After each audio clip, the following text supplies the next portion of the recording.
మీ ఇంటికి మంచి జరిగి ఉంటే మీ బిడ్డకు సైనికులుగా మీరే నిలబడి అని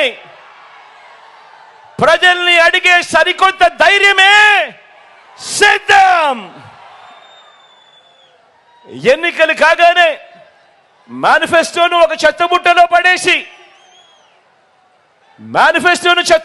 పడేసి గతంలో చూసిన చంద్రబాబు సంస్కృతిని సమాధి కట్టి మేనిఫెస్టోను ఒక బైబిల్గా, ఒక ఖురాన్గా, ఒక భగవద్గీతగా భావిస్తూ ఏదైతే మేనిఫెస్టోలో చెప్పామో అందులో 99% వాగ్దానాల్ని నెరవేర్చి ఇంటింటికి మళ్ళీ ఆ మేనిఫెస్టోను పంపి ఎన్నికల వాగ్దానాల అమలు మీద సమాజం మొత్తానికి అందించిన చైతన్యం పేరే సిద్ధం.